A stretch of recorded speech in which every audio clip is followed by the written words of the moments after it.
All right, so we are here at TCAF on a lovely Sunday morning where everybody's bright and chipper and awake. It's great.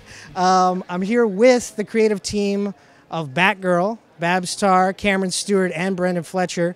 Guys, I got to say, this is probably the first time where I've consistently bought a Batgirl title. That I've been so into this story. You guys have been doing a great job. What has it been like developing this new kind of like fun, action-oriented series? It's been fun. Yeah, and action-oriented. Yeah, it's been great. It hasn't been without its challenges, Right. but a lot of it because we had to our whole approach to it was basically doing a 180 from what was established before in the last 3-4 years of the titles. So we had to turn a huge ship around. And so it was difficult to try and reconcile, because that's the thing, we couldn't just come in and change the tone and change the look and change everything without justifying it. Yeah. Because otherwise that would have been too much of a shock for the readers or whatever. So we had to, it was a shock as it was, but we had to kind of narratively explain why this sudden shift had happened. And that was kind of a difficult thing to do. Totally. But yeah, it seems like we pulled it off. I mean, most people are pretty happy with it. Yeah. Yatta. Before we go on here, some congratulations are in order. I saw that the Eisner nominations have come out, and you are on there for the list for Best Penciler. How's it feel? Penciler Inker, sorry. Penciler / Inker. Get it right. You're a journalist. You're right. I should have been more prepared. But it is a Sunday morning. So how's it feel to be nominated with such a great group of artists? It feels bizarre. I don't know. Like, everyone on that list is so good, and I just jumped on the scene, and I don't know. I'm very honored, but also like, what is going on? It's kind of like my reaction. It's yours to lose. Yeah. I think it's Okay. like, I think you're. No, I mean that in the way like I think you've got it. I think it's probably going to be you. Like In the bag. yeah. Suck it, Frank Quitely. Ah! One of the things I really like about the visual style of this book is the kind of Babs as a detective sort of thing where it's like she's breaking it down like she's a computer. What was it like to take that, from the script to the page? This was a concept that Cameron and I came up with early on. It was just looking at the character and the history of the character and her abilities. One of the things that always came up in the stories is that she had a photographic memory, and it's something that the characters only talked about. And because it's a visual medium, Cameron and I immediately said, we need to see this. We need to see how she thinks and how she kind of computes and analyzes these problems. And immediately we started developing what that would look like. And it was one of the aspects of the development process that took longest. We were right up until the end. We kind of figured out how it should be drawn, but the coloring was something that was really important in the way that would get across. And then you guys were working closely with Maris Wicks to kind of our colorist to figure out how that would work. We wanted to have a signature color thing for it so that whenever it came up, it was immediately recognizable as, oh, this is her memory working. This was her. We call it the detective vision. The sequence in the scripts? They're called detective vision sequences. It's after the Arkham games because you can use detective vision. You can turn it on, and then like the things are red that are like important. Yeah. So we did That's that. really good. Now, with the collaborative process for this script, do you guys call each other, have a conference call before you do scripts, or is it just kind of like you guys work on the script, send it to you? How much collaboration is there? The boys do the script, and then they'll send it to me, and once in a while I'll be like, that's a little, maybe change that a little bit, because young girls, this and that. Then we tell her to remember her place. As a newcomer, I don't care about the Eisner nomination. You've still been in this for less than a year. Excuse me.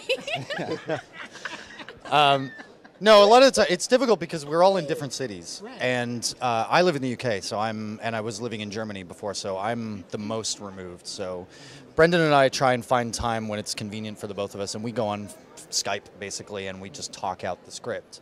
Not even the script, we just talk out the story, and we spend, we'll sit for hours just bouncing ideas back and forth. And I've seen it a couple times. It's like cracking a code. It's intense. It's hard, yeah, it's pretty hard. And do you guys like this job? Like when I see them doing it, I'm like, oh, this is hard. It's hard. We butt heads a lot. I mean, he tells me my ideas are stupid. I tell him his ideas are stupid. We try and tease out the good stuff, and come up with a decent story, and then we have to run it by our editors, who then pick out that we're both stupid. Yeah, and pick out all the parts that we can't do because it contradicts some kind of continuity from earlier and so on, and then we have to go back to the drawing board and fix things, and so it's a long kind of involved process. And then from that stage, the next stage of the writing was me basically drawing it all out in layout form. I'm an artist as well. I'm a visual person, so for me, determining the pacing of the pages and the flow was I would just sit and draw everything, and then give the layouts to Babs to finish off, and then at that stage, we would finish the dialogue. Right. So it was kind of an unusual process. We're having to switch it up now too, because I'm like learning to do my own layouts. Yeah, at this stage now, Babs is doing her own layouts, and I'm taking a step back from it, and so yeah. We're planning that next year at this time, Babs will also be writing the scripts. This is, I mean, we all know it's the Babs Tarr show, so it's just part of the process. Yeah. Well, you guys got a couple other projects on the go too yourselves. I know that the Black Canary book is coming out soon. What can we expect from you and Annie Wu? A lot of butt kicking. Awesome. And some singing. And some screaming. Also, they're going to make a really cool comic. Yeah, it's... you're going to see some of the best footwear that you've ever seen in comics outside of the Batgirl comic. Annie's doing some great work. She's dressing our ladies really, really well. Everybody's pretty badass, and I don't want to give the plot away, but it does tie back into the origin of Dinah's super heroic abilities. Oh, awesome. Mm-hmm. So it's not just a rock band on tour with ninjas. Now, Cameron, Fight Club 2 is coming out. Yep. You collaborated, of course, with the creator of Fight Club, yep. Chuck Palahniuk. Mm-hmm. What's it like been in that collaboration?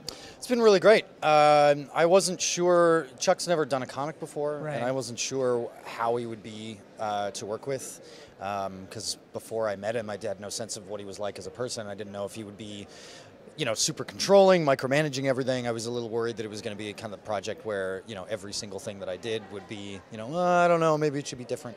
But Chuck's been amazing. He's been actually a really, really generous collaborator, and he loves what I've been doing and the ideas that I've had. We've met up quite a few times and had, just kind of brainstorming sessions just about the visual look of the book and even some story ideas as well. And he's more than happy to take on those ideas and incorporate them into the... He wrote all the scripts up front, so I was delivered 10 scripts in a row, wow. which has never happened to me before, yeah, so that was really cool. But so now that I'm... comics. Yeah, like it's almost never. But now that I've deep into it, I'm going into the 5th issue at the moment. Yeah. He's seen how I've been translating his scripts, and he's revising the later scripts because he's like, oh, okay, I get how this works now. And now that he can see how the scripts are visualized, he knows, parts of the script that he thinks, are better served by the art than by the writing, and so he's stripping out some dialogue, and he's just kind of adding in visual stuff that he knows that I can do, and it's amazing. It's really great. He's a terrific collaborator. Oh, that's fantastic. But of course, there's more Batgirl coming. Can you guys give us a tease, even a word that describes what's coming from Batgirl? It's going to be shocking. Oh. After the first story arc where there was a deliberate effort to sequester her from Gotham and from the rest of the Batman cast, and which is what we needed in order to set up the new sort of style and the new status quo. Now we've been kind of asked to bring her back into the fold and start introducing other characters that are familiar to readers. So we're having a lot of characters that are popping up again that people will recognize and hopefully enjoy seeing interacting in this new comic. I've gotten to redesign them. I'm really excited for everyone to see.